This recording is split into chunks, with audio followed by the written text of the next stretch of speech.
그 순간 청년의 손이 떨렸습니다. 할머니의 낡은 노트 그 마지막 장에 적힌 이름.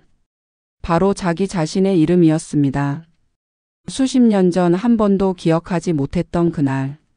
작은 손을 잡아준 누군가의 온기. 그 사람이 바로 눈앞의 할머니였다는 사실을 알게 된 순간 청년은 눈물을 참을 수 없었습니다. 인연은 정말 우연이 아니었습니다. 그것은 오랜 시간을 건너온 따뜻한 약속이었습니다. 여러분 혹시 이런 생각을 해보신 적 있으신가요? 우리가 만나는 사람들 그 모든 인연이 과연 우연일까요? 아니면 어떤 보이지 않는 실로 연결된 필연일까요? 오늘 제가 들려드릴 이야기는 한 청년과 할머니의 이야기입니다. 하지만 단순한 봉사자와 어르신의 이야기가 아닙니다. 이것은 시간을 뛰어넘어 이어진 인연에 관한 이야기고 잊혀진 기억 속에서 다시 피어난 감사에 관한 이야기입니다. 어쩌면 여러분도 이 이야기를 듣다 보면 문득 떠오르는 얼굴이 있을지 모릅니다. 잊고 지냈던 누군가의 따뜻한 손길, 기억 저편에 희미하게 남아있는 목소리. 그리고 그 사람이 여러분의 인생에 얼마나 큰 흔적을 남겼는지 깨닫게 될지도 모릅니다. 자, 그럼 이제 이야기를 시작해 볼까요? 늦가을 낙엽이 천천히 내려앉던 어느 날부터요. 민준이는 26살의 평범한 청년이었습니다.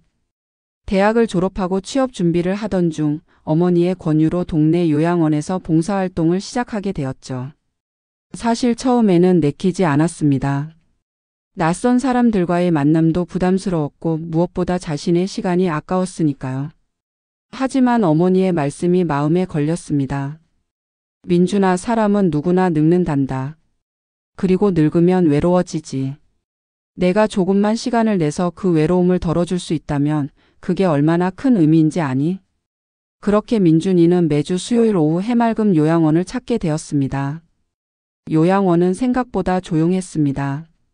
복도를 걷다 보면 텔레비전 소리가 들리고 가끔 간호사들의 발걸음 소리가 들릴 뿐이었죠.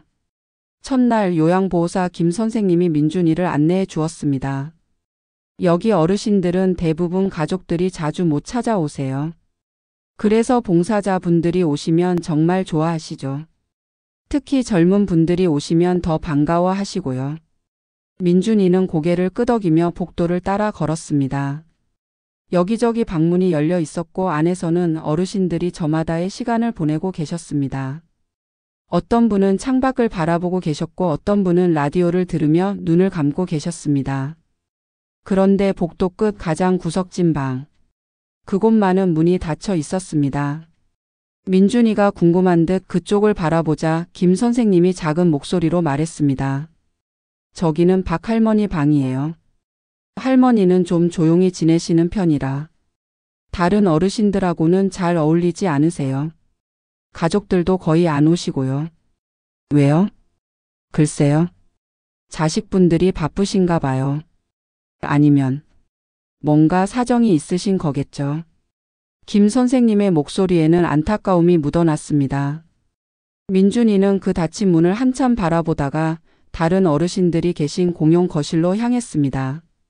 그날 민준이는 세 분의 어르신을 만났습니다. 이야기를 나누고 책을 읽어드리고 함께 차를 마셨습니다. 어르신들은 정말 좋아하셨습니다. 민준이의 손을 꼭 잡고 또 오라고 몇 번이나 당부하셨죠. 하지만 민준이의 머릿속에는 계속 그 닫힌 방이 떠올랐습니다. 박 할머니. 혼자 조용히 지내신다는 그분은 지금 무엇을 하고 계실까? 외롭지는 않으실까? 두 번째 방문날 민준이는 용기를 내어 김 선생님께 물었습니다. 저 박 할머니 방에 한번 가봐도 될까요? 김 선생님은 잠시 망설이다가 고개를 끄덕였습니다. 가보세요. 그런데 할머니가 말씀을 별로 안 하실 거예요. 놀라지 마시고요. 민준이는 천천히 복도 끝으로 걸어갔습니다. 닫혀있던 문 앞에 서자 마음이 조금 두근거렸습니다. 왜 긴장되는 걸까요? 그냥 평범한 할머니를 만나러 가는 건데. 똑똑똑. 민준이는 조심스럽게 문을 두드렸습니다. 할머니 안녕하세요. 봉사자 민준이라고 합니다. 들어가도 될까요? 잠시 침묵이 흘렀습니다. 그리고 작고 낮은 목소리가 들려왔습니다. 들어오세요. 민준이는 천천히 문을 열었습니다. 방 안은 예상보다 깔끔했습니다. 작은 침대와 옷장 그리고 창가에 놓인 의자 하나. 그게 전부였습니다. 박 할머니는 그 창가 의자에 앉아 계셨습니다. 할머니는 여든이 넘어 보이셨습니다. 흰 머리를 단정하게 뒤로 넘기고 연한 베이지색 가디건을 입고 계셨죠. 얼굴에는 세월의 흔적이 깊게 새겨져 있었지만 눈빛만큼은 또렷했습니다. 그런데 민준이의 시선을 사로잡은 건 할머니의 손에 들린 낡은 노트였습니다. 가죽 표지가 달아서 색이 바랜 아주 오래된 노트였습니다. 안녕하세요, 할머니. 저는 민준이라고 해요. 앞으로 자주 찾아뵐 것 같아서 인사드리러 왔어요. 할머니는 천천히 고개를 들어 민준이를 바라보았습니다. 그리고 작게 미소 지으셨습니다. 그래요. 고맙네요. 목소리는 작았지만 따뜻했습니다. 민준이는 할머니 옆 침대 모서리에 조심스럽게 앉았습니다. 할머니 여기 계시면 심심하지 않으세요? 심심하진 않아요. 생각할 게 많거든요. 생각할게요. 옛날 일들이요. 할머니는 다시 창밖을 바라보았습니다. 창밖에는 요양원 뒤편에 작은 정원이 보였습니다. 단풍나무 한 그루가 붉게 물들어 있었고 낙엽이 바람에 흩날리고 있었습니다. 민준이는 할머니가 들고 계신 노트가 궁금했습니다. 하지만 물어보기가 조심스러웠습니다. 그냥 자연스럽게 대화를 이어가기로 했죠. 할머니 가족분들은 자주 오세요? 할머니는 고개를 저었습니다. 아들이 하나 있는데 미국에 살아요. 바빠서 자주 못 와요. 작년에 한 번 왔었나. 목소리에는 서운함보다는 체념이 묻어 있었습니다. 민준이는 가슴이 먹먹해졌습니다. 외로우시겠어요? 외롭다기보다는 익숙해요. 나이가 들면 다들 그렇게 되는 거니까. 그날 민준이는 할머니와 오래 이야기하지 못했습니다. 할머니는 말씀이 많지 않으셨고 민준이도 무슨 말을 해야 할지 잘 몰랐으니까요. 하지만 그냥 함께 앉아 창밖을 바라보는 것만으로도 괜찮았습니다. 민준이가 일어서려 할 때 할머니가 말씀하셨습니다. 또 와요. 네, 할머니. 다음 주에 또 올게요. 민준이가 방을 나서려는데 문득 궁금증을 참을 수 없었습니다. 할머니, 그 노트는 뭐예요? 일기장이세요? 할머니는 노트를 가슴에 꼭 안으며 말했습니다. 비슷한 거예요. 내 인생 노트지. 인생 노트요? 중요한 사람들을 적어 놓은 거예요. 잊지 않으려고. 민준이는 더 묻고 싶었지만 할머니의 표정이 다치는 것을 느꼈습니다. 그래서 그냥 미소만 짓고 방을 나왔습니다. 복도를 걸으며 민준이는 생각했습니다. 인생 노트. 중요한 사람들을 적어 놓은 노트. 할머니에게는 얼마나 많은 사람들이 있을까? 그리고 그 노트에는 어떤 이야기들이 담겨 있을까? 그 이후로 민준이는 매주 수요일마다 박 할머니를 찾았습니다. 처음에는 어색했지만 시간이 지나면서 둘 사이에는 조용한 친밀감이 생겨났습니다. 할머니는 여전히 말이 많지 않으셨습니다. 하지만 민준이가 찾아오면 창가 의자 옆에 작은 의자를 하나 더 놓아주셨습니다. 그리고 함께 차를 마시며 창밖을 바라보곤 했죠. 어느 날 민준이가 물었습니다. 할머니, 예전에는 어떤 일을 하셨어요? 할머니는 잠시 생각하다가 대답했습니다. 간호사였어요. 병원에서 오래 일했죠. 정말요? 그럼 할머니는 사람들을 많이 돌보셨겠네요. 그랬죠. 아픈 사람들, 다친 사람들. 많은 사람들을 봤어요. 할머니의 눈빛이 잠시 흔들렸습니다. 그 속에는 수많은 기억들이 담겨 있는 것 같았습니다. 힘들지 않으셨어요? 힘들었죠. 하지만 보람도 있었어요. 아픈 사람이 나아서 웃으면 그게 제일 기뻤어요. 민준이는 할머니의 옆모습을 바라보았습니다. 그 주름진 얼굴 속에 젊은 시절 환자들을 돌보던 열정적인 간호사의 모습이 겹쳐 보이는 것 같았습니다. 할머니, 그 노트에도 그런 사람들 이름이 적혀 있어요? 할머니가 돌보셨던 환자분들? 할머니는 고개를 끄덕였습니다. 맞아요. 그리고 나한테 도움을 준 사람들도요. 할머니한테 도움을 준 사람들이요. 사람은 혼자 살 수 없잖아요. 누군가는 도움을 주고 누군가는 받고. 나는 그 사람들을 잊고 싶지 않았어요. 민준이는 숙연해졌습니다. 자신은 평생 누구를 기억하고 있을까? 자신에게 도움을 준 사람들을 제대로 기억이나 하고 있을까? 할머니, 그 노트 좀 보여주실 수 있어요? 할머니는 고개를 저었습니다. 안 돼요. 이건 아직은 안 돼요. 목소리는 단호했습니다. 민준이는 더 이상 묻지 않았습니다. 누구에게나 남에게 보여주고 싶지 않은 비밀이 있는 법이니까요. 그날 이후로 민준이는 노트에 대해 묻지 않았습니다. 대신 할머니의 이야기를 더 듣고 싶었습니다. 그리고 할머니도 조금씩 마음을 여시기 시작했습니다. 11월이 되자 날씨가 제법 쌀쌀해졌습니다. 민준이는 할머니께 따뜻한 무릎 담요를 하나 사다 드렸습니다. 할머니는 그 담요를 무척 좋아하셨습니다. 고마워요, 민준아. 이제 추워도 괜찮겠네. 민준아. 할머니가 이름을 불러주시는 게 민준이는 참 좋았습니다. 자기를 기억해주고 자기를 기다려주는 사람이 있다는 것. 그게 이렇게 따뜻한 일인 줄 몰랐습니다. 그날 할머니는 예전보다 말씀이 많으셨습니다. 민준아, 내가 젊었을 때 말이야. 전쟁이 끝나고 얼마 안 됐을 때였어. 6.25 전쟁이요? 그래. 그때는 모든 게 어려웠지. 먹을 것도 없고 일자리도 없고. 나는 그때 간호학교에 다니고 있었는데 학비를 벌려고 병원에서 야간 당직을 섰어. 할머니의 목소리는 과거로 돌아가는 것처럼 들렸습니다. 어느 날 밤이었어. 응급실에 한 남자가 실려왔는데 교통사고였지. 그때는 차도 많지 않았는데 사고가 났으니 얼마나 심하게 다쳤는지 알겠지? 많이 다치셨겠네요. 의사 선생님들이 밤새 수술을 했어. 나도 옆에서 도왔고. 그런데 그 사람 수술 중에 계속 한 이름을 불렀어. 영희야, 영희야 하면서. 할머니는 잠시 말을 멈추고 차를 한 모금 마셨습니다. 나중에 알고 보니 그 사람 딸 이름이 영희였어. 5살짜리 어린애였지. 아빠가 일하러 나갔다가 사고를 당한 거야. 엄마는 없고 할머니랑 둘이서 집에 있었대. 그래서요? 그 사람은 살았어. 기적적으로. 그런데 회복하는데 몇 달이 걸렸지. 그동안 영희는 병원에 매일 왔어. 아빠를 보러.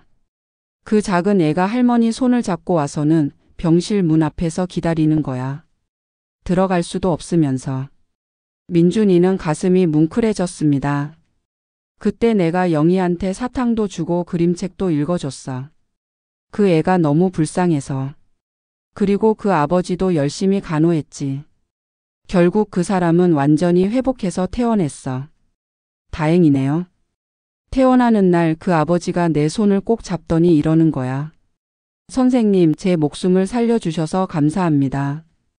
영희를 키울 수 있게 해주셔서 감사합니다. 그러면서 우는 거야. 할머니의 눈가에 물기가 맺혔습니다. 나는 그날 느꼈어. 내가 하는 일이 얼마나 소중한 일인지. 누군가의 목숨을 살린다는 게, 그 사람의 가족을 지켜준다는 게 얼마나 큰 의미인지. 그 사람 이름도 노트에 있어요? 할머니는 고개를 끄덕였습니다. 있지. 김동수. 그리고 그 딸 영희도. 민준이는 숙연해졌습니다. 할머니의 노트에는 단순히 이름만 적혀 있는 게 아니었습니다. 그 이름 하나하나에는 이렇게 깊은 이야기가 담겨 있었던 겁니다. 12월이 되었습니다.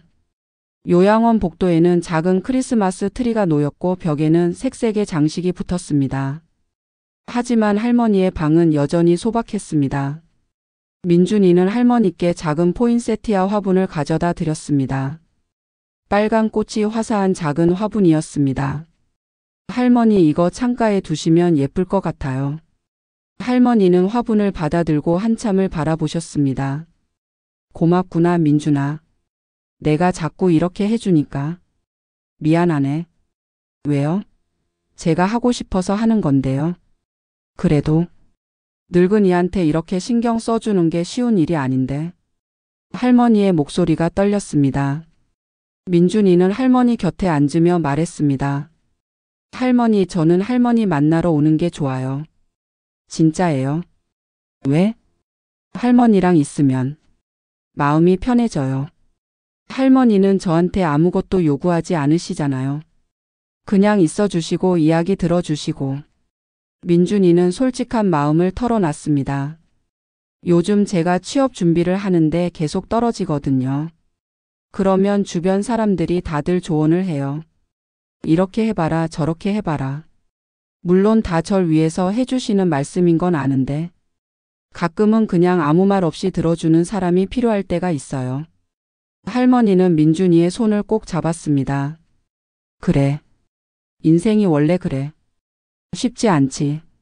하지만 민준이는 좋은 아이야.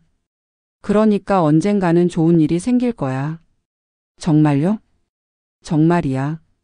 할머니가 평생 살아보니까 아는데 진심으로 사는 사람한테는 복이 와. 그 말에 민준이는 위로를 받았습니다. 할머니의 손은 주름지고 거칠었지만 그 온기는 어떤 말보다 따뜻했습니다. 그날 할머니가 조심스럽게 말씀하셨습니다. 민준아, 너한테 하나 보여줄 게 있어. 뭐예요? 할머니는 서랍에서 낡은 사진 한 장을 꺼내셨습니다. 흑백 사진이었습니다. 젊은 여자가 하얀 간호사복을 입고 활짝 웃고 있는 사진이었습니다. 이게 저예요? 응. 25살 때. 민준이는 사진을 자세히 들여다보았습니다. 사진 속의 할머니는 정말 아름다웠습니다. 맑은 눈빛과 환한 미소. 지금의 할머니와는 많이 달랐지만 그 눈빛만큼은 똑같았습니다. 정말 예쁘시네요. 예쁘긴. 다들 그때는 예뻤지. 할머니는 사진을 쓰다듬으며 말씀하셨습니다. 그때는 꿈이 많았어. 훌륭한 간호사가 되고 싶었고 많은 사람들을 돕고 싶었어. 그리고 실제로 그렇게 살았지. 자랑스러우시겠어요? 자랑스럽기보다는 감사하지. 그렇게 살 수 있게 해준 모든 사람들한테. 할머니는 다시 노트를 가슴에 안으셨습니다. 그 노트가 할머니에게 얼마나 소중한 물건인지 민준이는 이제 알 것 같았습니다. 크리스마스가 일주일 앞으로 다가온 어느 날이었습니다. 민준이는 평소처럼 요양원을 찾았습니다. 그런데 복도 분위기가 어딘가 심상치 않았습니다. 김 선생님이 급히 다가왔습니다. 민준 씨, 박 할머니가 오늘 새벽에 병원으로 가셨어요. 네? 무슨 일이세요? 갑자기 가슴이 아프다고 하셔서. 응급실로 모셨어요. 지금 병원에서 검사 받고 계세요. 민준이는 가슴이 철렁 내려앉았습니다. 어느 병원이에요? 시립병원이요. 그런데 면회는 가족만 가능할 거예요. 민준이는 그날 집으로 돌아왔지만 마음이 편치 않았습니다. 할머니는 괜찮으실까? 혹시 심각한 건 아닐까? 갑자기 할머니가 보고 싶었습니다. 할머니의 목소리가 듣고 싶었습니다. 다음 날 아침 민준이는 김 선생님께 전화를 걸었습니다. 할머니 상태가 어떠세요? 협심증이라고 하네요. 당분간 입원하셔야 할 것 같아요. 그래도 다행히 위험한 상태는 아니래요. 민준이는 안도의 한숨을 내쉬었습니다. 할머니 짐 정리는 다 됐어요? 네, 제가 간단하게 정리해뒀어요. 옷가지랑 세면도구는 병원으로 보냈고요. 민준이는 잠시 망설이다가 물었습니다. 혹시 할머니 방 청소 도와드릴까요? 제가 오늘 시간이 있거든요. 그러시겠어요? 그럼 감사하죠. 사실 할머니가 돌아오실 때까지 방을 좀 정리해야 하는데. 민준이는 서둘러 요양원으로 향했습니다. 할머니의 방문을 여는 순간 이상한 느낌이 들었습니다. 할머니가 계시지 않은 방은 왠지 더 텅 비어 보였습니다. 창가 의자에는 민준이가 선물한 무릎 담요가 가지런히 개켜져 있었고 탁자에는 포인세티아 화분이 놓여 있었습니다. 모든 게 그대로인데 할머니만 안 계셨습니다. 민준이는 천천히 방을 정리하기 시작했습니다. 침대 시트를 갈고 바닥을 쓸고 창문을 닦았습니다. 할머니가 돌아오시면 깨끗한 방에서 쉬실 수 있도록 서랍을 정리하던 중이었습니다. 민준이의 손이 멈췄습니다. 서랍 안쪽 옷가지 사이에 무언가가 있었습니다. 바로 그 낡은 노트였습니다. 할머니가 항상 품에 지니고 다니시던 그 노트. 병원으로 가실 때 미처 챙기지 못하신 것 같았습니다. 민준이는 노트를 집어들었습니다. 표지는 낡아서 가죽이 벗겨진 곳도 있었습니다. 묵직했습니다. 오랜 세월의 무게가 느껴졌습니다. 잠시 망설였습니다. 이걸 봐도 되는 걸까? 할머니는 아직 보여주고 싶지 않다고 하셨는데. 하지만 민준이는 노트를 병원으로 가져다 드려야 한다고 생각했습니다. 할머니께 이 노트가 얼마나 소중한지 알고 있었으니까요. 그리고 솔직히 궁금하기도 했습니다. 이 안에 어떤 이야기들이 담겨 있을까? 민준이는 천천히 노트를 펼쳤습니다. 첫 장에는 단정한 글씨로 이렇게 적혀 있었습니다. 내 인생의 인연들. 1952년부터 1952년. 할머니가 간호사가 되신 해였습니다. 민준이는 다음 장을 넘겼습니다. 페이지마다 이름들이 빼곡히 적혀 있었습니다. 그리고 각 이름 옆에는 짧은 메모가 있었습니다. 김동수 영희 아버지. 교통사고 환자. 1953년 3월. 이순자 출산 중 위험했던 산모. 아들을 무사히 낳았음. 1954년 7월. 박철호 전쟁 부상 환자. 다리를 잃을 뻔했으나 회복. 1955년 2월. 수백 개의 이름들. 각 이름마다 간단한 기록이 있었습니다. 할머니가 돌보았던 환자들, 할머니가 도왔던 사람들의 이름이었습니다. 민준이는 한 장 한 장 넘기며 읽었습니다. 어떤 이름에는 회복 퇴원이라는 메모가 있었고 어떤 이름에는 별세라는 슬픈 기록도 있었습니다. 노트 중간쯤에는 다른 색깔의 페이지가 있었습니다. 거기에는 나를 도와준 사람들이라는 제목이 적혀 있었습니다. 정미경 간호학교 선생님. 내가 힘들 때 학비를 보태주셨음. 1952년. 한영숙 병원 선배. 밤샘 근무할 때 대신 들어와 줌. 1956년. 서준호 의사. 내가 실수했을 때 대신 책임져 줌. 1960년. 할머니도 많은 사람들에게 도움을 받으셨구나. 민준이는 가슴이 뭉클해졌습니다. 할머니는 자신이 준 도움뿐만 아니라 받은 도움도 똑같이 소중하게 기억하고 계셨던 겁니다. 민준이는 계속해서 페이지를 넘겼습니다. 1960년대, 70년대, 80년대. 시간이 흐를수록 글씨체가 조금씩 변했습니다. 젊은 시절의 단정한 글씨에서 점점 떨리는 글씨로. 그리고 마지막 페이지에 다다랐습니다. 민준이의 손이 멈췄습니다. 심장이 쿵쾅거렸습니다. 마지막 페이지 맨 아래. 가장 최근에 적힌 이름. 민준. 매주 나를 찾아와 준 청년. 2024년 10월. 그 아래에는 이렇게 적혀 있었습니다. 아니 민준이. 내가 구해준 그 아이. 1999년 5월 15일. 민준이는 노트를 떨어뜨릴 뻔했습니다. 1999년 5월 15일. 자기가 5살 때였습니다. 무슨 뜻일까? 할머니가 자신을 구해줬다고? 언제? 어떻게? 민준이는 아무리 생각해도 기억이 나지 않았습니다. 5살 때의 일을 어떻게 기억하겠어요? 하지만 할머니는 분명히 적어 놓으셨습니다. 민준이는 황급히 어머니께 전화를 걸었습니다.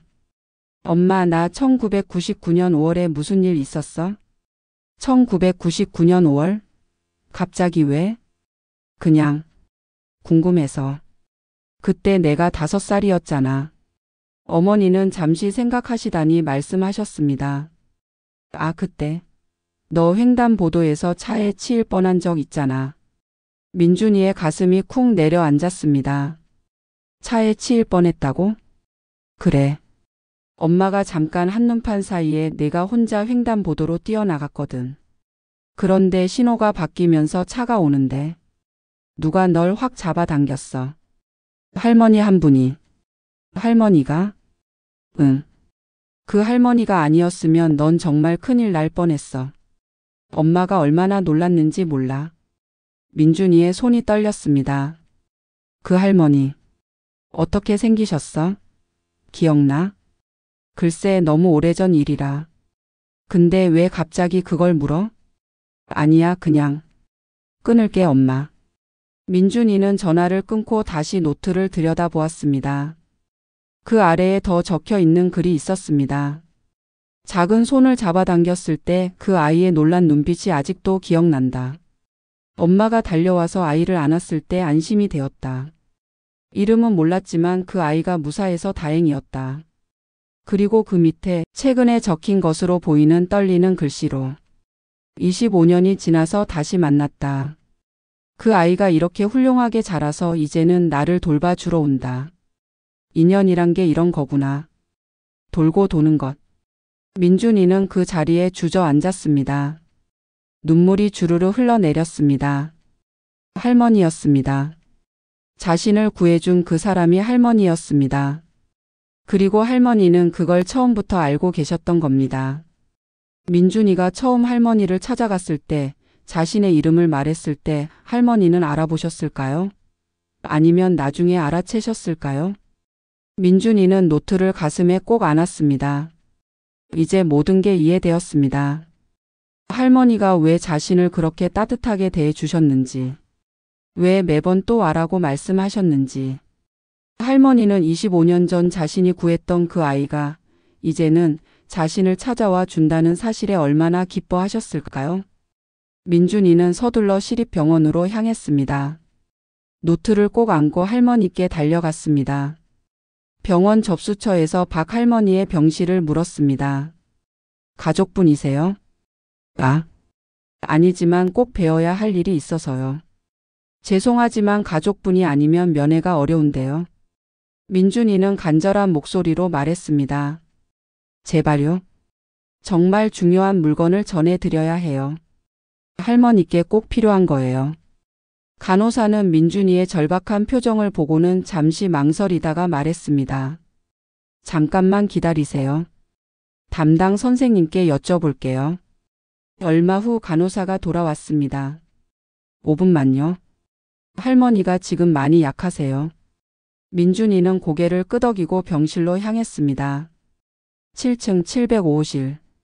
민준이는 떨리는 손으로 문을 열었습니다. 병실 안은 조용했습니다.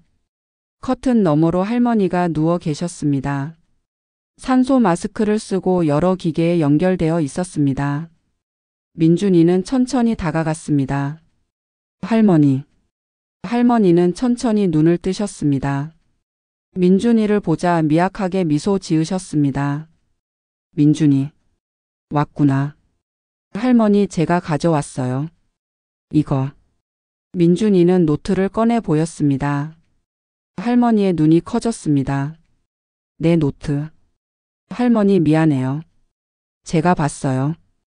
보지 말아야 했는데. 병원에 가져다 드리려고 했는데 궁금해서. 민준이의 목소리가 떨렸습니다.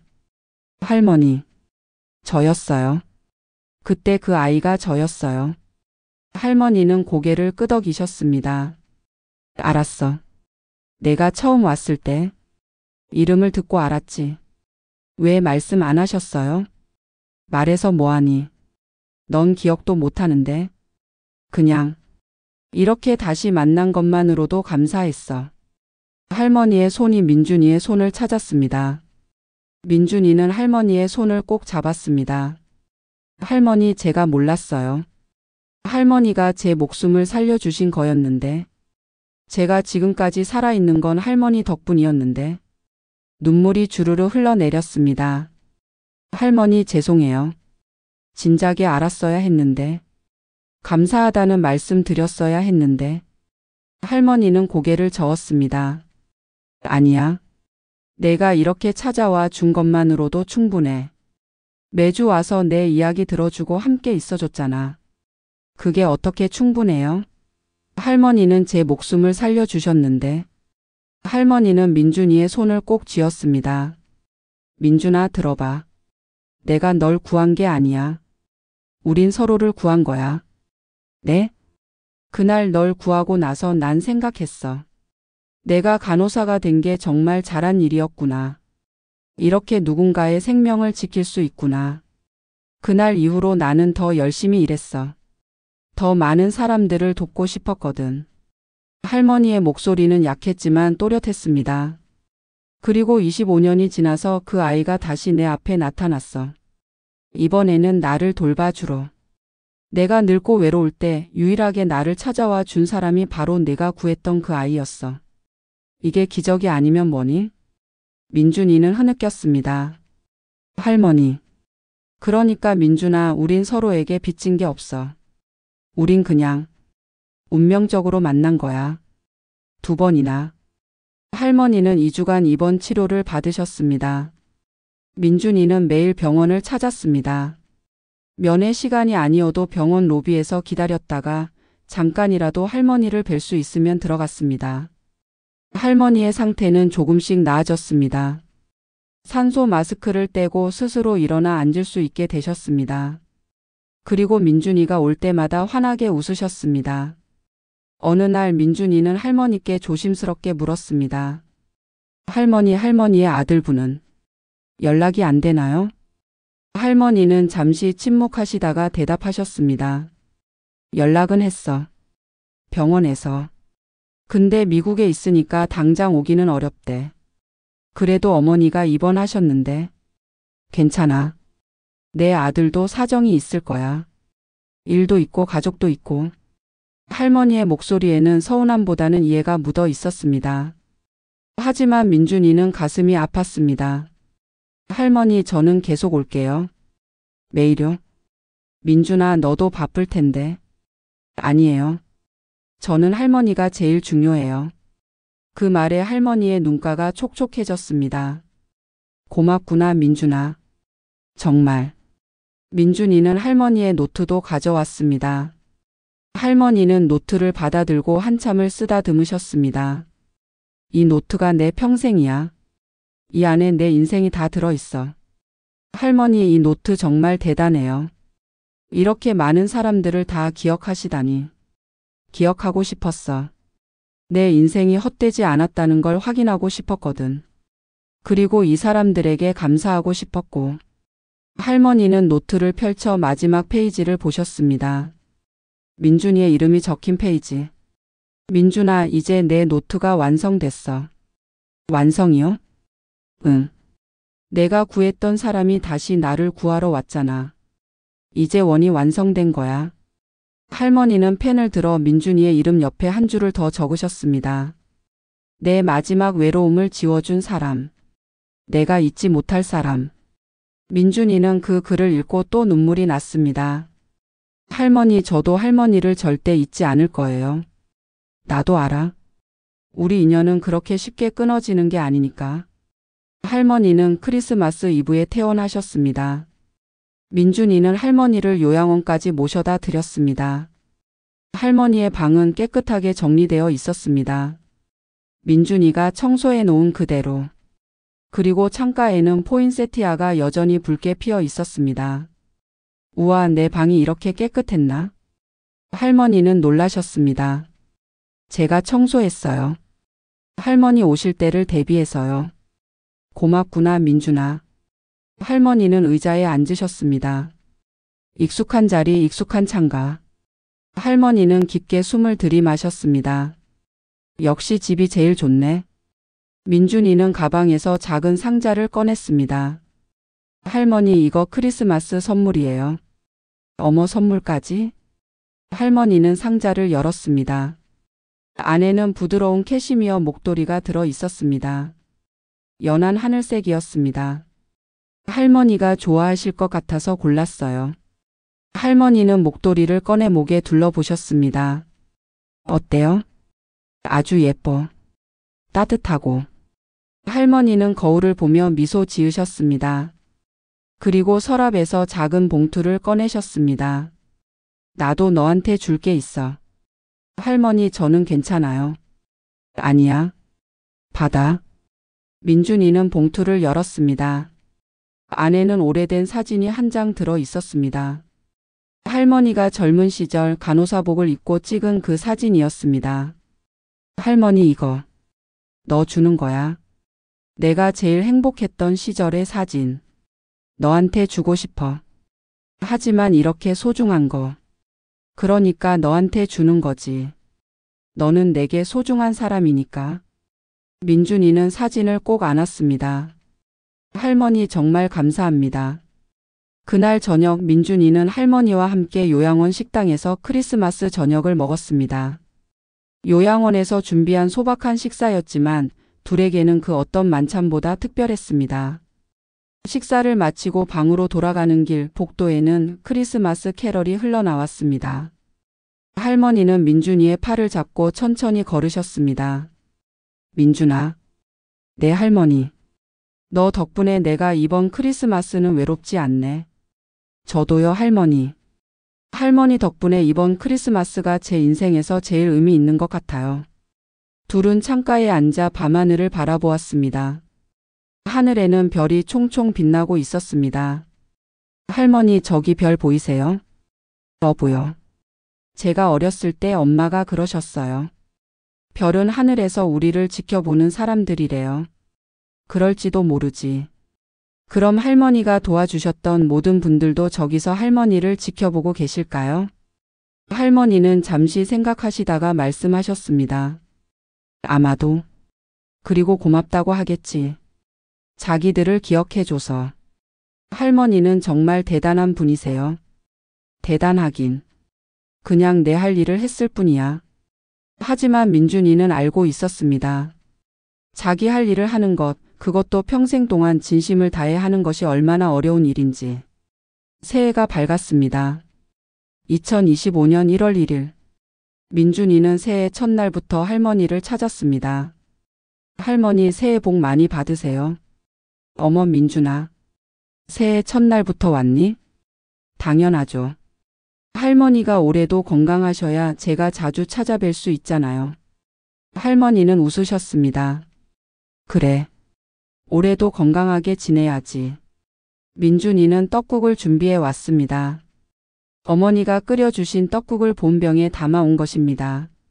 할머니, 떡국 드세요. 우리 엄마가 끓여주신 거예요. 어머, 고마워라.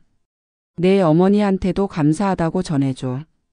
둘은 함께 떡국을 먹었습니다. 뜨끈한 국물이 몸을 데웠습니다. 민준아, 올해 소원이 뭐니? 민준이는 잠시 생각했습니다. 제 소원은요, 할머니가 건강하시고 제가 좋은 직장을 구해서 할머니께 더 잘해드리는 거예요. 욕심쟁이네. 소원이 2개야? 둘은 웃었습니다. 할머니, 소원은 뭐예요? 할머니는 민준이를 바라보며 말씀하셨습니다. 내 소원은 이미 이루어졌어. 네? 너를 다시 만난 거.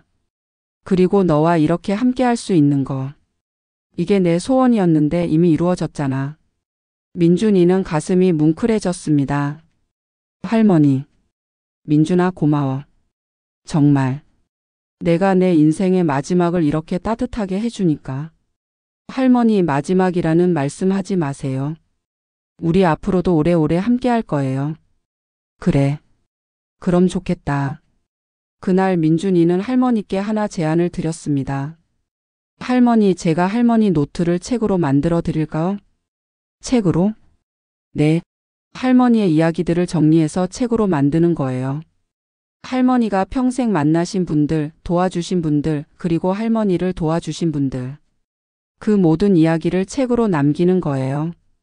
할머니는 잠시 생각에 잠기셨습니다. 그게 가능할까? 가능하죠. 요즘은 자비 출판도 쉬워요. 제가 할머니 이야기를 듣고 정리해서 예쁜 책으로 만들어 드릴게요. 하지만 누가 그런 책을 읽겠니? 할머니, 중요한 건 누가 읽느냐가 아니에요. 할머니의 인생이 할머니의 선행이 기록으로 남는다는 게 중요한 거예요. 그리고 저는 그 책을 평생 간직할 거예요. 할머니의 눈에 눈물이 맺혔습니다. 그래. 그럼. 한번 해보자꾸나. 그렇게 민준이와 할머니의 새로운 프로젝트가 시작되었습니다. 1월 한 달 동안 민준이는 거의 매일 할머니를 찾았습니다. 그리고 노트북을 들고 와서 할머니의 이야기를 하나하나 듣고 기록했습니다. 할머니는 노트를 펼치고 각 이름마다의 이야기를 들려주셨습니다. 김동수 씨 기억나니? 내가 전에 말했던 교통사고 환자. 네, 기억해요. 그 사람이 회복하고 태어난 게 1953년 5월이었어. 그때 그 사람이 내게 편지를 보냈거든. 선생님 덕분에 제가 영희를 키울 수 있게 되었습니다. 평생 은혜를 잊지 않겠습니다. 라고. 편지 아직 가지고 계세요? 아니, 그건 옛날에 분실했어. 이사 다니면서 잃어버렸지. 하지만 그 내용은 아직도 기억해. 민준이는 열심히 타이핑했습니다. 그리고 이순자 씨.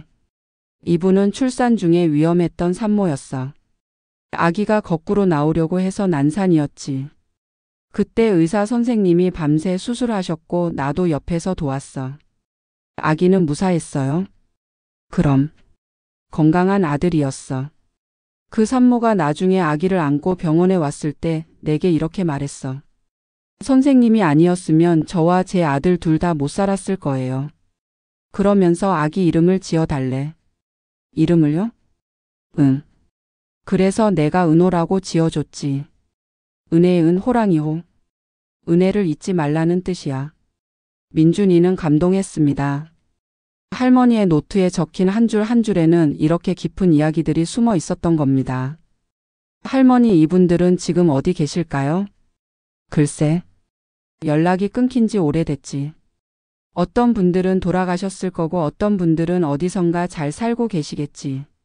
할머니의 목소리에는 그리움이 묻어 있었습니다. 하지만 괜찮아. 나는 그 사람들을 기억하고 있으니까. 그걸로 충분해. 민준이는 며칠에 걸쳐 수십 개의 이야기를 들었습니다. 전쟁 직후의 가난한 시절 이야기, 병원에서의 눈물겨운 순간들, 환자들의 감사 인사, 그리고 할머니 자신도 힘들었던 시절 도움을 받았던 이야기들. 특히 인상 깊었던 건 나를 도와준 사람들 부분이었습니다. 할머니, 여기 적힌 정미경 선생님은 어떤 분이셨어요? 아, 미경 선생님. 그분은 내 은인이야. 할머니는 먼 곳을 바라보며 말씀하셨습니다. 내가 간호학교 다닐 때 집이 너무 가난해서 학비를 못 낼 뻔했어. 그때 미경 선생님이 자기 돈으로 내 학비를 대신 내주셨지. 정말요? 응. 그리고 이렇게 말씀하셨어. 너는 좋은 간호사가 될 거야. 그러니까 이건 투자야. 나중에 갚을 생각 말고 내가 좋은 간호사가 되어서 다른 사람을 도와주렴 하셨어. 멋진 분이시네요. 정말 멋진 분이셨지. 그분이 안 계셨으면 나는 간호사도 못 됐을 거야. 그 선생님한테는 나중에 감사 인사드렸어요. 할머니는 고개를 끄덕였습니다. 물론이지. 내가 첫 월급을 받았을 때 그 돈으로 선생님께 작은 선물을 사드렸어. 그랬더니 선생님이 이러시더라. 이제 내가 다른 사람을 도와줄 차례구나 하시면서. 그래서 할머니가 평생 다른 사람들을 도우신 거군요. 그래. 미경 선생님의 가르침을 따라 살았지. 민준이는 타이핑하면서 눈물을 닦았습니다. 선희가 선희를 낳고 그것이 수십 년 동안 이어져 온 이야기. 그것이 바로 할머니의 인생이었습니다. 2월 중순 민준이는 드디어 원고를 완성했습니다. 300페이지가 넘는 원고. 할머니의 노트에 적힌 모든 이름과 그 이름들에 얽힌 이야기들이 담긴 원고였습니다. 책의 제목은 낡은 노트 속 이름들 -1 간호사의 인생 기록으로 정했습니다. 민준이는 자비 출판 업체를 통해 책을 신권 제작했습니다. 표지는 할머니의 낡은 노트 사진을 사용했고 속표지에는 젊은 시절 할머니의 사진을 넣었습니다. 책이 도착한 날 민준이는 설레는 마음으로 요양원을 찾았습니다. 할머니, 책이 왔어요. 민준이는 상자를 들고 할머니 방으로 뛰어 들어갔습니다. 할머니는 창가에 앉아 계셨습니다. 어머, 벌써? 민준이는 상자를 열고 책 한 권을 꺼냈습니다. 표지가 반들반들했습니다. 할머니는 떨리는 손으로 책을 받아들었습니다.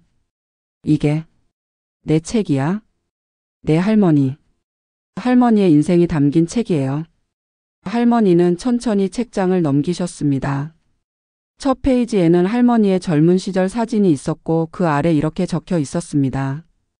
박순자 할머니께 평생 남을 돌보며 사신 당신의 삶이 이 책 속에 영원히 기록됩니다.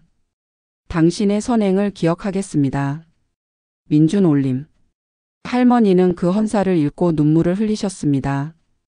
민준아, 고맙다. 정말. 할머니는 한참 동안 책을 넘기며 읽으셨습니다. 자신이 들려준 이야기들이 이렇게 아름답게 정리되어 있는 것을 보며 할머니는 계속 눈물을 닦으셨습니다. 이게 내 인생이구나. 이렇게 보니까 새삼스럽네. 할머니 자랑스러우시죠? 자랑스럽기보다는 감사해. 이렇게 살 수 있게 해준 모든 분들한테. 민준이는 할머니 옆에 앉았습니다. 할머니, 이 책을 받으실 분들께 보내드릴까요? 혹시 연락처를 아시는 분들 있으세요? 할머니는 고개를 저었습니다. 다들 연락이 끊긴 지 오래야. 그냥 이렇게 책으로 남는 것만으로도 충분해. 그래도 혹시 모르잖아요. 찾아볼 수 있을지도. 민준이는 노트를 펼쳤습니다. 그리고 가장 최근의 이름들을 살펴보았습니다. 할머니, 이분들은 연락처를 아실 것 같은데요. 할머니는 노트를 들여다보았습니다. 아, 이 사람들. 그래, 몇 분은 알지. 그 중에는 함께 일했던 동료 간호사들, 예전 병원의 의사들, 그리고 할머니를 도와주었던 이웃들이 있었습니다. 그럼 이분들께는 책을 보내드려요. 할머니를 기억하실 거예요. 민준이는 며칠에 걸쳐 연락처를 수소문했습니다. 그리고 10여 분의 연락처를 알아냈습니다. 책과 함께 짧은 편지를 동봉했습니다. 안녕하세요. 저는 박순자 할머니를 돌보고 있는 민준입니다. 할머니께서 평생 기록해 오신 노트를 바탕으로 책을 만들었습니다.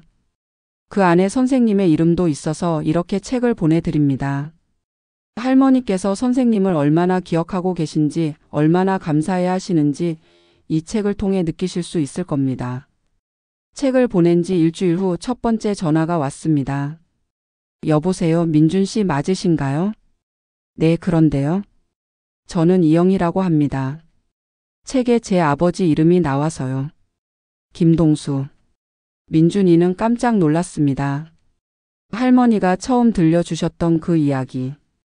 교통사고를 당했던 환자, 그리고 그의 5살 딸 영희. 정말요?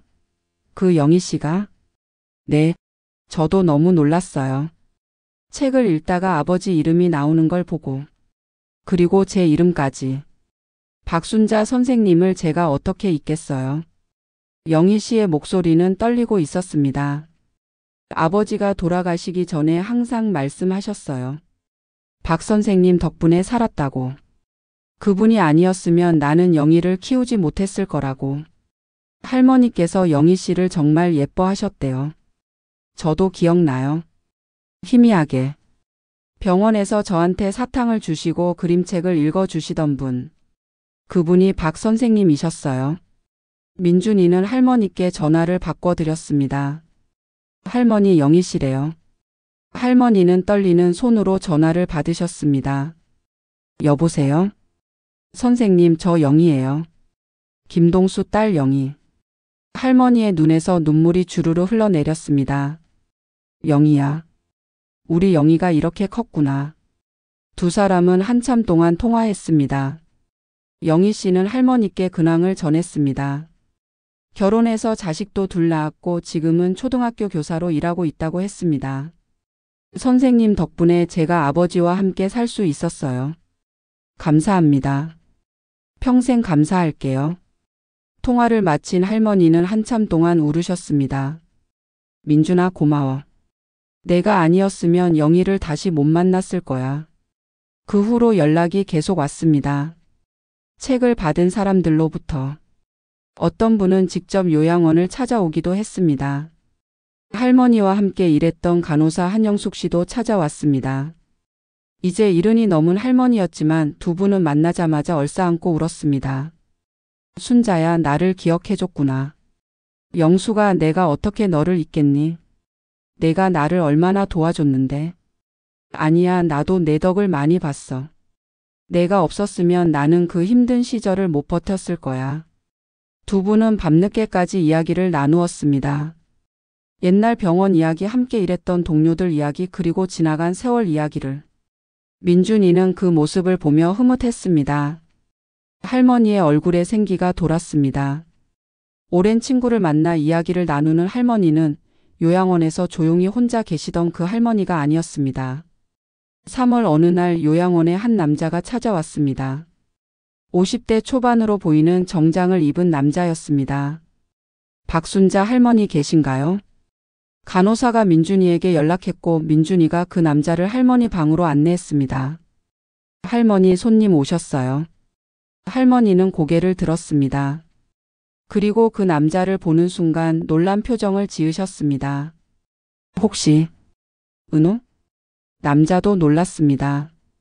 선생님, 저를 기억하세요? 물론이지. 내가 이름을 지어준 아이인데. 이순자 씨 아들. 은호 씨는 할머니 앞에 무릎을 꿇고 절을 했습니다. 선생님, 제 어머니가 항상 말씀하셨어요. 선생님이 저와 어머니를 살려주셨다고. 그 은혜를 평생 잊지 말라고. 할머니는 은호 씨를 일으켜 세웠습니다. 일어나렴. 그게 다 옛날 일이야. 아닙니다. 저한테는 절대 옛날 일이 아니에요. 어머니가 작년에 돌아가시면서 마지막으로 하신 말씀이 박순자 선생님을 꼭 찾아뵙고 감사하다고 전하라는 거였어요. 은호 씨의 목소리가 떨렸습니다. 그런데 선생님을 찾을 수가 없었어요. 그러던 중에 이 책을 받았어요. 그리고 어머니 이름을 보고 눈물이 났어요. 은호 씨는 가방에서 액자 하나를 꺼냈습니다. 액자 안에는 책의 한 페이지가 확대되어 들어 있었습니다. 바로 이순자 씨와 은호 씨에 대한 이야기가 적힌 페이지였습니다. 이걸 어머니 영정 옆에 놓았어요. 어머니를 살려주신 분을 기억하기 위해서요. 할머니는 액자를 받아들고 한참을 바라보셨습니다. 순자 씨, 좋은 어머니셨어. 아들을 정말 사랑하셨지. 네, 어머니는 저를 정말 사랑하셨어요. 그리고 그 사랑이 가능했던 건 선생님 덕분이에요. 은호 씨는 또 다른 봉투를 꺼냈습니다. 이건 작은 성의입니다. 받아주세요. 이게 뭐니? 어머니가 평생 모아두신 돈의 일부예요. 꼭 선생님께 드리라고 하셨어요. 할머니는 손을 저으셨습니다. 안 돼. 이건 받을 수 없어. 선생님, 이건 돈이 아니라 감사의 마음이에요. 받아주세요. 그래야 어머니가 편히 쉬실 수 있어요. 민준이가 조심스럽게 말했습니다. 할머니 받으세요. 은호 씨 어머니의 마음이니까요. 할머니는 결국 봉투를 받으셨습니다. 그리고 은호 씨의 손을 꼭 잡으셨습니다. 은호야, 내 어머니는 훌륭한 분이셨어. 그리고 너도 효자구나. 선생님 덕분입니다. 선생님이 저에게 이름을 지어주실 때 하신 말씀 어머니한테 들었어요. 은혜를 잊지 말라고 하셨다면서요. 그랬지. 저는 잊지 않았어요. 그리고 앞으로도 잊지 않을 거예요. 제 아이들한테도 이 이야기를 들려줄 거예요. 그날 저녁 할머니는 은호 씨가 놓고 간 봉투를 열어보셨습니다. 안에는 상당한 액수의 수표가 들어 있었습니다. 민준아, 이 돈으로 뭘 할까? 민준이는 생각했습니다. 할머니, 이 돈으로 장학금을 만드는 게 어때요?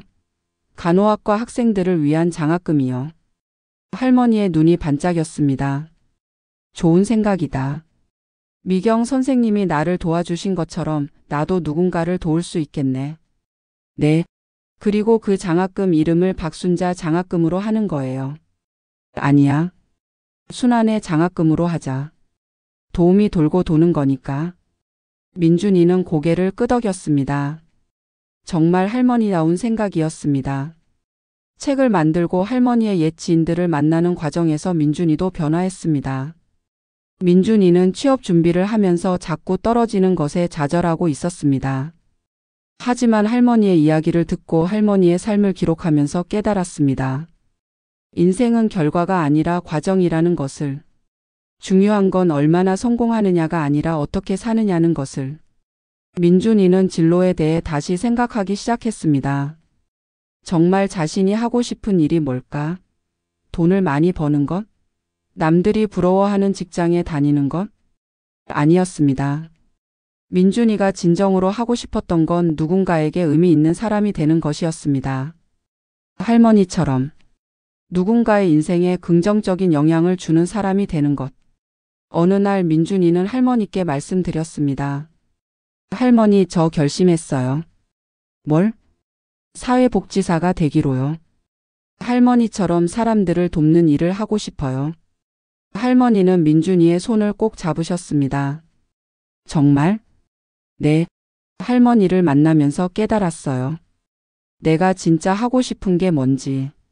저는 사람들을 만나고 그들의 이야기를 듣고 그들을 돕고 싶어요. 민준아, 그건 쉬운 길이 아닐 거야. 알아요. 하지만 의미 있는 길이잖아요. 할머니가 그렇게 사셨잖아요. 할머니의 눈에 눈물이 고였습니다. 그래. 그럼 열심히 해라. 넌 분명 좋은 사회복지사가 될 거야. 민준이는 곧바로 사회복지학 대학원 준비를 시작했습니다. 그리고 낮에는 공부하고 오후에는 요양원에서 봉사하는 생활을 이어갔습니다. 힘들었지만 행복했습니다. 자신이 가야 할 길을 찾았다는 확신이 있었으니까요. 4월이 되자 요양원 뒤편 정원에 꽃이 피기 시작했습니다. 할머니가 그렇게 좋아하시던 벚꽃나무에도 꽃이 피었습니다. 민준이는 할머니를 휠체어에 모시고 정원으로 나갔습니다. 할머니는 최근 다리가 많이 약해지셔서 혼자 걷기 어려워지셨습니다. 할머니, 벚꽃 보세요. 예쁘죠? 예쁘네. 올해도 또 피었구나. 할머니는 벚꽃을 한참 바라보셨습니다. 바람이 불 때마다 꽃잎이 눈처럼 흩날렸습니다. 민준아, 나도 이제 많이 늙었나 봐. 요즘 자꾸 잠이 와. 할머니 힘드세요? 힘들다기보다는 평화로워. 내 할 일을 다 한 것 같아서. 민준이는 가슴이 먹먹했습니다. 할머니, 아직 할 일 많이 남았어요. 저랑 함께 할 일들이요. 그럴까? 당연하죠. 내년 봄에도 같이 벚꽃 보러 와야 하고 여름에는 바다도 가야 하고 가을에는 단풍도 보러 가야 해요. 할머니는 미소 지으셨습니다. 좋지. 그럼 그렇게 하자. 하지만 할머니의 목소리는 예전만큼 힘이 없었습니다. 민준이는 불안했습니다. 할머니가 많이 약해지신 게 느껴졌습니다. 그날 저녁 민준이는 김 선생님과 이야기를 나눴습니다. 선생님, 할머니 괜찮으신 거죠? 김 선생님은 조심스럽게 말했습니다. 민준 씨, 할머니가 많이 연세가 드셨잖아요. 요즘 기력이 많이 떨어지셔서 조심해야 할 것 같아요. 민준이는 가슴이 철렁했습니다. 그럼 병원에 다시 가보셔야 하는 거 아니에요? 의사 선생님이 다녀가셨는데 특별한 질환은 없으시래요. 그냥 자연스러운 노화 과정이라고. 민준이는 그날 밤 잠을 이룰 수 없었습니다. 할머니를 잊는다는 생각을 하니 견딜 수가 없었습니다. 이제 막 만난 것 같은데 벌써 이별을 준비해야 하는 걸까? 다음 날부터 민준이는 할머니와 보내는 시간을 더 늘렸습니다. 매일 찾아가서 함께 차를 마시고 이야기를 나누고 책을 읽어드렸습니다. 할머니도 민준이가 오면 힘을 내셨습니다. 예전보다 말씀은 적어지셨지만 눈빛만은 여전히 따뜻했습니다. 민준아, 너 때문에 내가 더 오래 사는 것 같아. 그럼 더 오래오래 사세요. 저 때문에? 그럴게. 내가 노력해 볼게. 5월이 되었습니다. 할머니가 민준이를 구해주신 그날. 1999년 5월 15일로부터 정확히 26년이 지난 날이었습니다. 민준이는 특별히 케이크를 준비했습니다. 작은 케이크 위에 감사합니다 라고 적혀 있었습니다. 할머니, 오늘이 무슨 날인지 아세요? 할머니는 고개를 갸웃하셨습니다. 무슨 날? 할머니가 저를 구해주신 날이에요. 26년 전 오늘. 할머니의 눈이 커졌습니다. 아, 그랬구나. 26년이나 됐네. 네. 그래서 감사의 의미로 케이크를 준비했어요. 민준이는 케이크에 초를 켜고 할머니와 함께 불을 껐습니다. 할머니 소원 빌으셨어요? 응. 빌었어. 무슨 소원이에요? 할머니는 민준이의 손을 잡으셨습니다. 내가 행복하길 바랐어. 평생 행복하게 살길. 민준이는 눈물이 났습니다. 할머니. 민준아, 나한테 고마워하지 마. 내가 더 고마워. 내가 내 인생 마지막을 이렇게 아름답게 만들어줘서. 할머니가 제 인생을 만들어 주셨잖아요. 할머니가 아니었으면 저는 지금 여기 없었을 거예요. 그건 운명이었어. 우리가 만난 것도 다시 만난 것도. 할머니는 케이크를 한 입 드시고는 말씀하셨습니다. 민준아, 나 하나 부탁이 있어. 뭐든지 말씀하세요. 내가 떠나고 나면 내 노트를 네가 가져. 민준이는 고개를 저었습니다. 할머니, 그런 말씀하지 마세요. 들어봐. 나는 이제 정리를 해야 해. 내 나이가 어느 정도인데. 할머니는 서랍에서 노트를 꺼내셨습니다. 이 노트를 내가 가지고 있어. 그리고 언젠가 내가 누군가를 돕게 되면 그 사람 이름을 여기 적어. 이 노트를 이어가는 거야. 할머니, 이건 단순한 노트가 아니야. 이건 인연의 기록이고 감사의 기록이야. 나는 이걸 시작했고 너는 이걸 이어가는 거야. 할머니는 노트를 민준이의 손에 쥐어주셨습니다. 약속해. 이 노트를 계속 이어가겠다고. 민준이는 울면서 고개를 끄덕였습니다. 약속할게요, 할머니. 할머니처럼 살게요. 사람들을 돕고 그들을 기억하고 감사하며 살게요. 그래. 그럼 됐어. 할머니는 안심한 듯 미소 지으셨습니다. 5월이 지나고 6월이 왔습니다. 장마가 시작되었습니다. 비가 계속 내렸습니다. 할머니는 점점 더 약해지셨습니다. 이제는 거의 침대에만 누워 계셨습니다. 하지만 민준이가 오면 여전히 눈을 뜨고 미소 지으셨습니다. 어느 날 할머니가 민준이를 부르셨습니다. 민준아, 가까이 와봐. 민준이는 할머니 곁으로 바짝 다가갔습니다. 할머니, 어디 불편하세요? 아니야. 너한테 줄 게 있어서. 할머니는 베개 밑에서 작은 편지 봉투를 꺼내셨습니다. 이거 받아. 이게 뭐예요? 나중에 읽어. 내가 떠나고 나서. 민준이는 손을 내저었습니다. 할머니, 그런 말씀하지 마세요. 할머니는 안 떠나요. 민준아, 사람은 다 가는 거야. 나도 갈 때가 됐어. 싫어요. 저는 할머니 없으면 안 돼요. 할머니는 민준이의 머리를 쓰다듬으셨습니다. 괜찮아. 나는 행복했어. 내 덕분에. 그러니까 너도 행복해야 해. 할머니. 약속해. 행복하게 살겠다고. 민준이는 울면서 고개를 끄덕였습니다. 약속할게요. 그래. 착한 아이. 그날 밤 할머니는 편안하게 잠드셨습니다.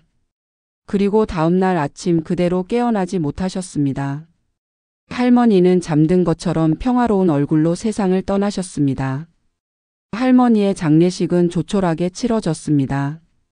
미국에서 할머니의 아들이 왔고 그동안 연락했던 옛 지인들 몇 분이 찾아왔습니다.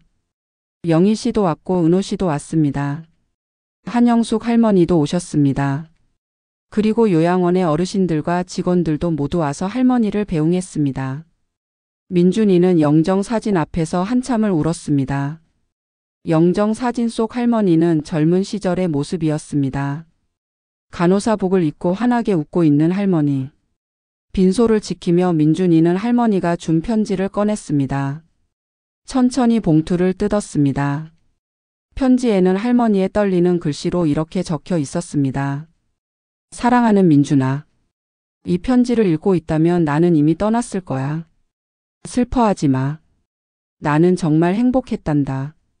26년 전 내가 널 구했을 때 나는 몰랐어. 그 작은 손이 언젠가 나를 구해줄 거라는 걸. 내가 내 인생 마지막에 나타나서 내 외로움을 지워주고 내 인생의 의미를 더해줄 거라는 걸. 민준아, 너는 내게 선물이었어. 하늘이 내게 준 마지막 선물. 나는 평생 사람들을 도우며 살았어. 그게 내 일이었고 내 기쁨이었지. 하지만 늙어서 혼자가 되니까 가끔 외로웠어. 내가 한 일들이 의미가 있었나 싶기도 했고. 그런데 내가 왔어. 그리고 나를 기억해줬어. 내 이야기를 들어줬어. 내 인생을 기록으로 남겨줬어.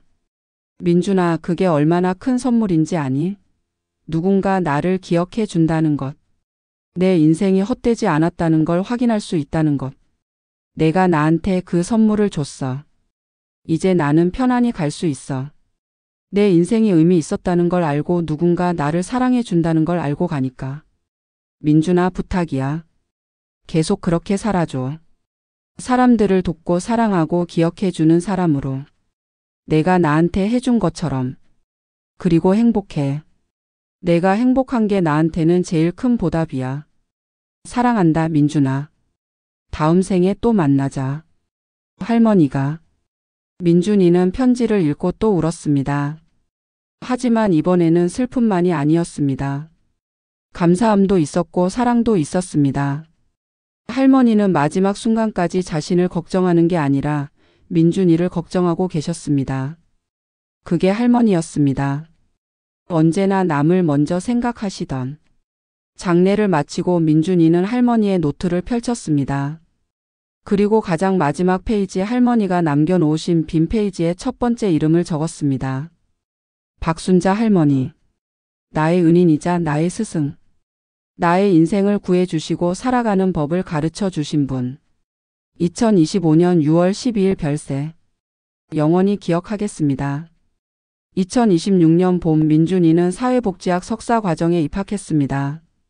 그리고 한 요양원에서 사회복지사로 일하기 시작했습니다. 민준이는 할머니가 그랬던 것처럼 어르신들 한 분 한 분을 정성껏 돌보았습니다. 그들의 이야기를 들어주고 함께 시간을 보내고 그들이 외롭지 않도록 했습니다. 그리고 저녁에는 할머니의 노트를 펼쳐 그날 만났던 사람들 중 특별했던 분들의 이름을 적었습니다. 김영수 어르신. 6.25 참전용사. 나라를 위해 싸우셨던 분. 오늘 그분의 전쟁 이야기를 들었다. 잊지 않겠습니다. 이명자 할머니. 홀로 세 아들을 키우신 분. 그 강인함을 배웁니다. 박철수 어르신. 평생 교사로 살아오신 분. 제자들을 사랑하는 마음을 느꼈습니다. 하나하나 이름을 적으며 민준이는 할머니를 느꼈습니다. 할머니가 옆에서 지켜보고 계시는 것 같았습니다. 어느 날 요양원에 새로운 어르신이 입소하셨습니다. 80대 할아버지였는데 가족들이 전혀 찾아오지 않는 분이었습니다. 할아버지는 방 안에만 계시고 누구와도 말을 섞지 않으셨습니다. 꼭 예전의 박순자 할머니 같았습니다. 민준이는 할아버지 방을 두드렸습니다. 할아버지 안녕하세요. 저는 사회복지사 민준입니다. 할아버지는 창밖만 바라보고 계셨습니다. 할아버지, 제가 차 한 잔 가져왔어요. 같이 마실까요? 여전히 대답이 없었습니다. 하지만 민준이는 포기하지 않았습니다. 할머니가 그랬던 것처럼. 민준이는 매일 할아버지를 찾아갔습니다. 차를 대접하고 이야기를 하고 그냥 함께 앉아 있었습니다. 일주일이 지나자 할아버지가 처음으로 입을 여셨습니다. 왜 자꾸 오나? 할아버지가 궁금해서요. 뭐가? 할아버지의 이야기가요. 어떻게 사셨는지, 무엇을 좋아하시는지. 할아버지는 민준이를 빤히 쳐다보셨습니다. 진심이가? 네, 진심이에요.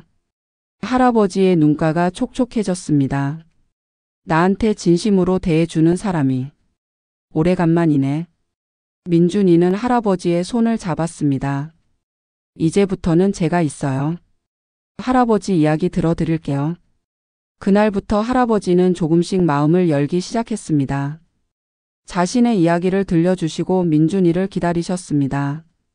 민준이는 그날 저녁 노트에 적었습니다. 조만식 할아버지. 평생 몫으로 일하신 분. 혼자가 되어 외로워하시는 분. 내가 함께 하겠습니다. 민준이는 할머니가 남기신 돈으로 순환에 장학금을 설립했습니다. 할머니가 다니셨던 간호대학과 협력해서 경제적으로 어려운 간호학과 학생들에게 장학금을 주는 프로그램이었습니다. 첫 수혜자는 김지은이라는 학생이었습니다. 집안 형편이 어려워 학비를 낼 수 없었던 학생이었는데 이 장학금 덕분에 학업을 계속할 수 있게 되었습니다. 민준이는 지은이를 만났습니다. 지은 씨 축하해요. 장학금 받게 되어서. 감사합니다. 정말 포기하려고 했는데 이 장학금 덕분에 계속 할 수 있게 됐어요. 민준이는 할머니의 사진을 보여주었습니다. 이분이 박순자 할머니예요. 이 장학금을 만드신 분이죠. 정말 감사드려요. 할머니도 예전에 어려울 때 도움을 받으셨대요. 그래서 그 은혜를 갚고 싶어 하셨죠. 지은 씨도 나중에 간호사가 되면 누군가를 도와주세요. 그게 할머니께 보답하는 길이에요. 지은이는 고개를 끄덕였습니다. 꼭 그렇게 할게요. 제가 간호사가 되면 할머니처럼 살겠습니다. 민준이는 흐뭇했습니다. 할머니의 선행이 이렇게 계속 이어지는구나. 할머니가 도와준 사람이 또 다른 사람을 돕고 그것이 계속 순환되는구나. 이것이 바로 할머니가 원하셨던 것이었습니다. 어느 날 요양원에 영희 씨가 찾아왔습니다. 손에는 큰 상자를 들고 있었습니다. 민준 씨 안녕하세요. 영희 씨 어떻게 오셨어요? 드릴 게 있어서요. 영희 씨는 상자를 열었습니다. 안에는 오래된 물건들이 들어 있었습니다. 이게 뭐예요? 아버지 유품이에요. 아버지가 돌아가시기 전에 정리하시면서 이것들을 꼭 박 선생님께 드리라고 하셨거든요. 그런데 선생님이 돌아가셔서 민준 씨한테 드리려고 가져왔어요. 민준이는 상자를 들여다보았습니다. 오래된 편지들, 사진들 그리고 작은 공책 하나가 있었습니다. 이 공책은 뭐예요? 아버지가 쓰신 일기예요. 사고 당하신 이후부터 쓰신 거예요. 민준이는 공책을 펼쳤습니다. 첫 페이지에 이렇게 적혀 있었습니다. 1953년 3월 1일. 오늘 간신히 눈을 떴다. 박순자 선생님이 나를 살려주셨다. 영희를 볼 수 있게 해주셨다. 이 은혜를 평생 잊지 않겠다. 그 뒤로는 일상의 기록들이 이어졌습니다. 그런데 매 페이지 끝에는 항상 이렇게 적혀 있었습니다. 오늘도 박 선생님께 감사한다. 민준이는 가슴이 뭉클해졌습니다. 영희 씨 이거 정말 소중한 거예요. 네, 아버지가 평생 감사하며 사셨어요. 박 선생님 덕분에 살 수 있게 됐다고 그래서 더 열심히 살아야 한다고 항상 말씀하셨어요. 할머니께서 정말 기뻐하실 것 같아요. 자신이 도운 사람이 이렇게 감사하며 살았다는 걸 아시면. 영희 씨는 또 다른 봉투를 꺼냈습니다. 그리고 이건 제 편지예요. 박 선생님께 드리려고 썼던 건데. 이제 민준 씨한테 드릴게요. 민준이는 편지를 읽었습니다. 박순자 선생님께. 선생님, 저는 이제 쉰이 됐습니다. 두 아이의 엄마이고 초등학교 교사입니다. 선생님께서 제 아버지를 살려주지 않으셨다면 저는 지금 여기 없었을 겁니다. 아버지 없이 자랐다면 제 인생은 완전히 달랐을 겁니다. 아버지는 저를 정말 사랑하셨어요. 그리고 열심히 키우셨어요. 대학까지 보내주셨고 좋은 사람 만나 결혼하게 해주셨어요.